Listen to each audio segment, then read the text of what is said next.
Good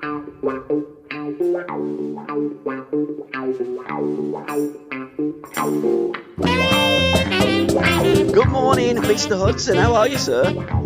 Yeah, good, good. Another day in paradise, I believe. Absolutely, and welcome all to My Life, My Music. We're calling this one Hudson 74. You make me feel brand new. Because in essence, Al, that's what happened almost 50 years ago, or it will be 50 years ago, next January, when you joined Stoke City. Things were going off the rails a little bit. We covered that in Yesterday Once More, 1973. We looked at the last 12 months of your time at Chelsea. We had that situation towards Christmas when you and Oz would drop that game at Bramall Lane, Sheffield United. Chelsea won it 2-1. They thought that they could carry on with two of the greatest players ever to wear the royal blue of Chelsea. How wrong were they?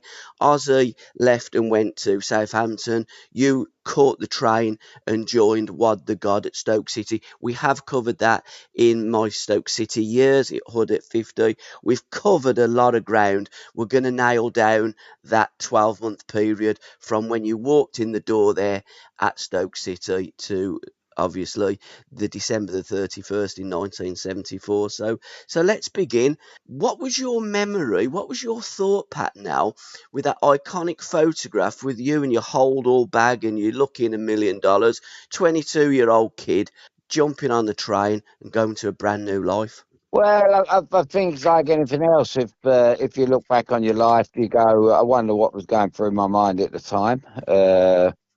And it was one of those situations which happens, if you can imagine what happened at Chelsea with me happened so quickly. We kind of won the two cups in my first 2 years. Then, ironically, we lost to Stoke City in the League Cup final. Then it all went pear-shaped. I had a bad problem with the injury, obviously, we recovered. But and then within the space of 48 hours, I ended up becoming a Stoke City player, which was unthinkable. Because we talked about when me and Oz were sitting in the restaurant talking about what clubs would you prefer, and all the big names were coming out, and then all of a sudden the telephone didn't ring. But and it rang only one call from Mr. Waddington. So I kind of got off. Then on the Saturday night, I met Tony on the Friday night, and he said, I'll meet you in the morning. And he took a bit of a chance, really, Paul, because, usually he's spot on with things like that. He would have signed you straight away. I thought he might have signed me straight away, but there was no terms. We didn't even talk money, which I think is important in my career because I played for the love of it. And then he said, I'll see you at the bridge in the morning at 11 o'clock. We signed a contract. He was late, very late, and he'd been out in a nightclub, he said, waiting for Ozzy all night to call him back, but that didn't. I don't know about that. I had a party I went to Fleet Street that afternoon to do a deal with Sunday people about my move, why I moved, and then on the Saturday night I had a going away party. All my family and friends come around, so that's how quickly we got a party together in 24 hours, So, and then all of a sudden it was Sunday after the party, and then going down my local, and then saying goodbye to friends and everybody in my local. And before I could blink, I was jumping off the train. About an hour and 40 minutes in them days at Stoke Station. So I was in a blur, really. Everything was a bit of a blur, and met by Tony Waddington, who you can tell by the photograph, he had a big beam on his face. He was delighted with the player he'd signed. He obviously knew more than what I did because I was having a nightmare at the time, playing-wise. I had a bad injury. I lost my confidence. I was just going through lost my wife. I don't know if that was such a bad thing, though. So I'd kind of lost everything. I was broken. I was, and if had that move to Stoke had gone wrong, I could have been on very close to the scrap heap, And I went to see my father on the Saturday night, as I told Tony I would. I said I got to speak to my dad about the move, and he said I would think he would go and speak to your father about it, but he did, not knowing my dad and the influence he had on me. Tony didn't know at that time. And my dad said to me, this could be the best thing ever happened to you. And my dad was right again. So, yeah, and then I walked out the Stoke station. I looked at Josiah Wedgwood and wondered who he was. I should have had a statue of Tony Waddington there, Yeah. really, not Josiah Wedgwood. And then I see a big yellow Mercedes, and I thought he's going to surprise me by giving me this as a signing on present. And it belonged to Jeff Hurst, who I didn't even know was playing for Stoke. So all at once, it was like a hour and a half movie, 2 hour movie, all wrapped into 2 minutes, where so much had happened so quickly. And that the press conference was about four people. Yeah. So that was what that was like in them days, really, and that's what our show is all about, really. Absolutely. And I think that really ties into the first track that you've picked, Goodbye Yellow Brick Road. I'm just going to read a couple of lyrics. I've took out one of the words, so sorry, Alton, but it still rings so true. It could almost have been written for you, Al. I listened to my old man. You know you can't hold me forever. I didn't sign up with you. I'm not a present for your friends to open. This boy's too young to be singing the blues. So goodbye, Yellow Brick Road, where the dogs of society howl. And then he goes on to say, I finally found where my future lies, beyond the Yellow Brick Road. That really is very apt for what you've just described. And Alton could have almost written that, although Alton wrote the music, it was Bernie that wrote the lyrics. So apt for your time, and even more so apt that you arrived in a yellow Mercedes beyond that Well, yellow yeah. brick road. Yeah, yeah. I mean, I really didn't need that Bernie Taupin for that one. I could have wrote it myself. That's fantastic. You picked that out, Paul, because I didn't realise. I know the words to it, but Yeah, and I've sung it a million times in different places and in parties and pubs and clubs, and gone along with Reggie and sang it, and. Yeah, I mean, it is so apt. It is so apt, and it makes you wonder about life. Sometimes certain things that happen and write songs or whatever they are, or you see a movie and a little bit of deja vu comes up, and you think, "Have I been there before?" Uh, them words kind of they were written for me. I must agree. Yeah. absolutely. And I think all the songs that you've picked for this episode, Al, that one was from 1973, hung over from 73 to 74. So nicely links from yesterday once more onto Hudson 74. You make me feel brand new. A track that you've picked, and Waddington did make you feel brand new. But before we get into another record, there was 22 number ones that year, and you have picked one of the number ones. It got to number one in the October of 1974. But just to throw a little bit of light on some of the things that happened that year, the IRA bombing began on mainland Britain. Nixon becomes the first US president to resign after the Watergate scandal. The miners' strike brought down the Tory government. Rumble in the Jungle happened, and Stephen King, a young 26-year-old author, had his first novel, Carrie, published. There was a lot going on, and we are going to just dip into one or two things that happened that year. The season started quite well for Stoke City. This is the 73-74 season. They won the Watneys Cup, but by January they'd fallen to 17th in the first division. It really went from a cup in 72 at Wembley. Okay, the Watneys Cup wasn't a particularly big cup, but it was a cup designed for all the top scorers in the respective leagues, and Stoke beat Hull City 2-0 to win the Watney's Cup. But they really, really were falling off the rails, and it was Alan Hudson signing for Stoke that really made the difference. In fact, since after your signing at Stoke, they lost just two games from the final 23. You had a better record than probably Liverpool and Leeds United that ran out winners. And we're going to dip into some of the games shortly out that you played in that 12 months. The first being Liverpool, and it was one of your final games for Chelsea against Liverpool, and your first game against Liverpool at the Victoria Ground. So let's start at that. You've put your boots on, you're walking out, your home debut. What was going through your mind? Um, Before you go any further, talking about what happened in 1974, you forgot to mention that Seattle Sounders were formed in Absolutely. I 1974, was going to go on and to that. when you mentioned the record, which is I'm quite proud of because it was it was not only big for me and gave me back everything. As I said, you made me feel brand new is very apt as well.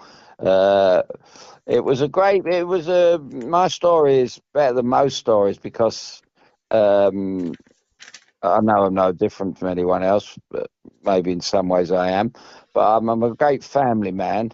Yeah, And from the day one Liverpool game, it was quite strange because when I went in to see the manager before the game, it was so different in a million ways, Paul, for me leaving Chelsea and going to Stoke because at Chelsea it was much more regimental at Chelsea and I suppose at most football clubs, and I found again at Arsenal they did it when I left Stoke. This I was used. I'm a great believer in playing the game as it comes, playing off the cuff. I love the Maverick theme. Um, I don't believe in, being here at 12 o'clock and being there at 12:30 and there at 1 o'clock before football matches. I think football matches should be the way that, like when we were at school or in the playground or just playing an ordinary football match. I got to Stoke and I couldn't believe that we had to be at the ground, between 2 and 2:15 for a 3 o'clock kickoff. yeah, Now, I wondered at Chelsea, you had to be at the hotel at 12 o'clock. So you're rushing around in the morning, and people that lived we were very lucky in them days that we were all British or many Londoners, Ozzy from Windsor, a couple of lads come from Battersea, I come from Chelsea. The furthest away was probably Eddie McCready from Stirling, Tommy Baldwin from Gateshead, but basically they all lived within probably a 45 minutes to get into the grounds. So, or to the hotel. So that's 11 o'clock. You got to, up as 10, you got to leave home to have lunch. Just to have lunch, which was nothing really. Uh, so you got to get up early and all that rushing around. But when I arrived at Stoke, I remember getting up and thinking, this is great. mm, Uh, no rushing around. I've got to, I'm going to sort everything out, speak to who I want to speak to on the phone. And my family got in there and the first thing Tony said, was he didn't give me no team talk or what he wanted, nothing. He was a man of very few words. He just trusted you. And when I asked him for 22 tickets for my family and friends, he kind of thought, oh, this is good. But he loved that with me, and that was why he was such a lot of managers would have said you're no different from anyone else, you will get the four like everybody else. But Tony was a great believer in um, bringing more outsiders into the club. The more people come from London, the better. He used to love the press.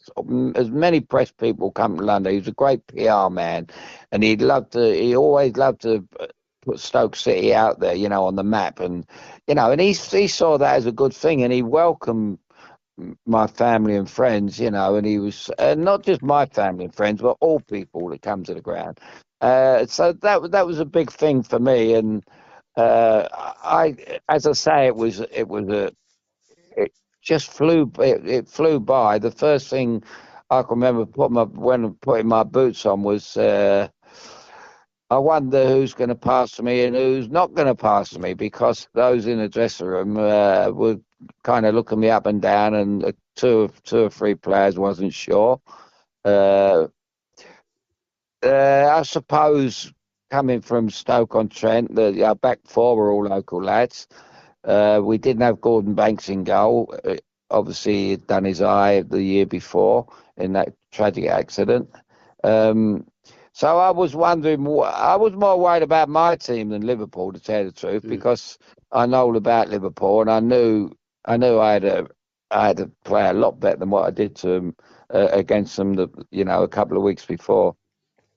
And I just thought to myself, whatever you do, just go out and don't try and do anything to impress the crowd. And I was even watching football yesterday, and I was watched about four games yesterday. I was thinking back to my days at Stoke, and the reason I done so well at Stoke and hit it off with the crowd, because I done things so simple. Yeah. And I started the game simple, and I thought, don't try and pass the ball over 10, 15 yards. Just make sure you just don't give it away. And I don't mean with I could say that in a pub, and they say, well, you said you don't like people just passing the ball. To say, I don't mean passing it square and backwards. I mean just knocking it to people square on them, then getting it in front of them, and then all of a sudden I opened my game up, and then I could tell that we were in the game, and I could feel my form coming back a little bit, um, and uh, and I just kind of hit it off with Jimmy Green off immediately, and I just see him as my way out of this. Everything I hit into him stuck, and I just got it back off him. He was a great player to play with, so he helped me a lot in them days. We had left back Mick Paget, who wouldn't pass to me. We had a right back, Jackie Marsh, couldn't pass to me because because his eyesight. Uh, we had a right half, John Mahoney, who was a tiger of a player, Welsh international, tremendous player to have alongside you. But he was more involved in his game and getting on with the way he plays it. So he wasn't like not like playing at Wembley with Alan Ball. You knew exactly what you do. You just think, well, me and him and have the ball all night. But this wasn't the case. So it was half a trial game where you don't know anyone in the team, and you're wondering if they're going to pass you or not. So it was. I was absolutely delighted that the way things went, and the crowd seemed to think, because what I went into the game knowing, but as the years have gone by, even more so now, I think it would have been absolute tragedy if I'd have played like I did against them in the blue shirt, Yeah. and they'd have beat us 3 or 4-0, and Waddington would have been absolutely lambasted. He would have been slaughtered in the newspapers for paying a record fee for a playboy coming from London who was out of form. And I would have been. I remember sometime later, Steve Daly signed for £1 million for Manchester City from Wolves, and Steve come over to play with me in Seattle, and he was a good lad, but £1 million player he wasn't. And I would have been called the biggest flop in football, really, had it all gone wrong. And Tony Waddington would have, I mean, we would have been put against the wall and shot, really, in the Porries. I wouldn't, instead of being going out sat on that Saturday night and everybody all over you, you know, because it was a great start, I wouldn't have been able to go out on that Saturday night. I'd have had to go home and lock all my doors and, put the bars up the windows, because it would have been a disaster. So that's the way I looked at the game. But as as as regards the game itself, Stan Cullis says that it was the best debut he'd ever seen. It wasn't a fantastic debut. It was more of a relief for me, to get through that first 90 minutes without playing like I had it been playing at Chelsea for the last 3 months. Absolutely. And instead of Alan Hudson walks on water, they'd have probably put a couple of bricks and thrown you in the Trent, wouldn't they? But that's the fine margins of winning, losing, and being able to swim. And you did swim, Al. You did reference the transfer record. It was a British transfer record. We'd had the Martin Peters that went from West Ham to Tottenham. We'd had Alan Ball that went from Everton to Arsenal. We'd had David Nish going from Leicester to Derby. Then Alan Hudson, £240,000, broke the British transfer record in January 1974. And it wasn't until Valentine's Day that Bob Latchford broke it, 350,000. Again, a part swap with the player Howard Kendall and Archie Styles. But you were the record British transfer signing back in 1974. Another first in 1974, Al, was your second game. You played Chelsea. Now, I know you won, and Jeff Hurst scored the winning goal from the penalty spot, but that was the first game ever to be played on a Sunday. What's your memories of that? Yeah, yeah. I mean, that couldn't have been better, because once again, if the previous Saturday had gone, the wrong way, and I'd have had a nightmare and gone into the Chelsea game, I'd have still been in, a bad frame of mind, really. But it went so well against Liverpool that I couldn't wait to play in that game, and I was there. I had some great friends at Chelsea, and still have. I love seeing the boys from that team, and although there's only about half a dozen left, two or three of them are great, great friends. I love get with them when I can, but I to put one over. I've got the pic. I've got where I'm sitting in my flat now. I'm sitting in a photo with.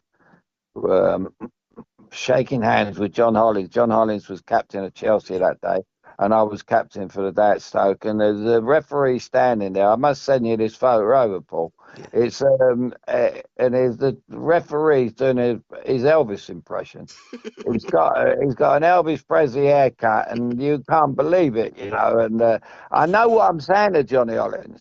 I know, actually, 50 years on, I know what I'm saying to Johnny Hollins. I know what Johnny Hollins is saying to me, because I knew John since I was 13 years of age, and I just told him that I was going to run him ragged, and he kind of laughed. And he laughed, he kind of laughed and said, you always one for the one-liners, Al. I said, well, it's not going to be a one-liner today, and that's what I did.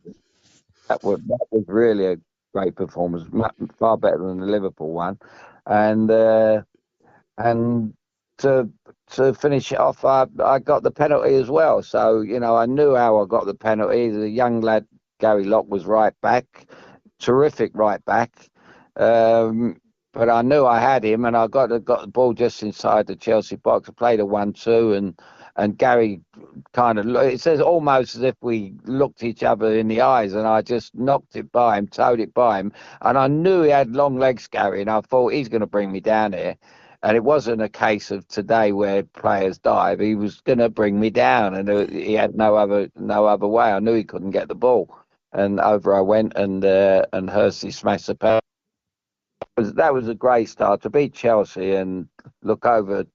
I wasn't happy to beat my mates, but I looked over at the bench at Dave Sexton, and and kind of smiled, a right smile. I was delighted to beat them. Was there any thought in your head that you wanted to take that penalty? No, No.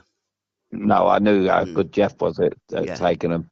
And I'd done my bit. I got the penalty. Yeah. Yeah. I think if he'd have thrown me the ball, I'd have been delighted to take it, Mm, and because I knew, um, obviously, I knew all I was lucky. I was lucky at Chelsea when I got into the team because I knew all of them because I'd been there for a couple of years as a schoolboy, and I know the good, the bad, and the ugly at this stage of who they were when I got into the team and who I could trust, who could trust me, and that was a good thing about when I got into that team. But when I left, and I also knew who wanted me to stay and who wanted me to go. Mm, So I was in a good position, uh, especially with having the manager that trusted me more than anybody.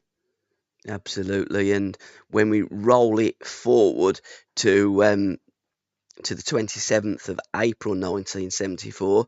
You then went back to Chelsea and you did score that day again in a 1-0 win.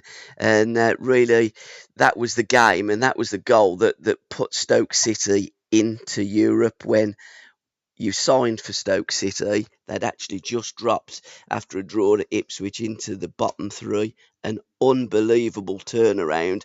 Chelsea, they must have absolutely loved the return of Alan Hudson. Well, it was. I think it was the same day that Dennis Law scored. Yeah, it was.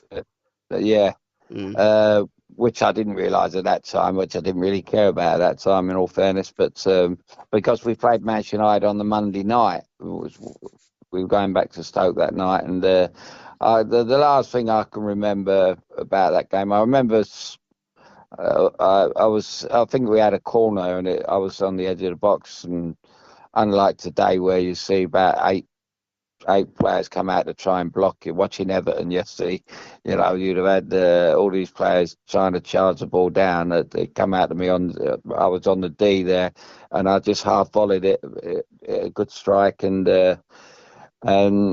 we went 1-0 up, and that was a dream, and it couldn't be no better.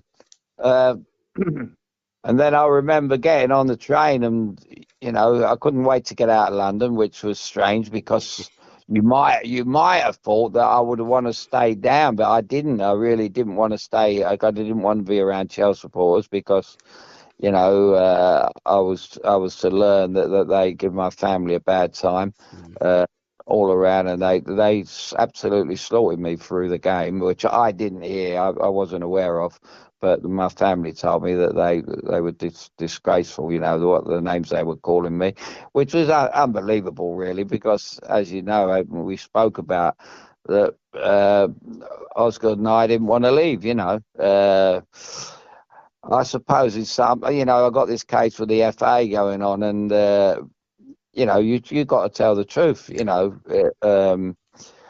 They I never asked for a transfer, and they wanted to get rid of me. They wanted to pay for the stand, but and that these are all the little things that gave me so much delight to because if they'd have got away with it, if I'd have played no good in those first few games, and Chelsea would have thought, oh, didn't we do well getting all that money for him? We told you he was gone, mm. but we turned it all around, and that's the song. You make me feel brand new, and I was brand new by that time. I was a different person in 10 days. Since meeting Waddington, I was a different person, and I was back in love with the game. There's a phenomenal line, and again, it could be written about you and Tony in that wonderful track, You Make Me Feel Brand New by the Stylistics. And it says, Only you came when I needed a friend, believed in me through thick and thin. This song is for you, filled with gratitude and love. Again, that's something else that you could have penned for Tony because he did make you love again, didn't he?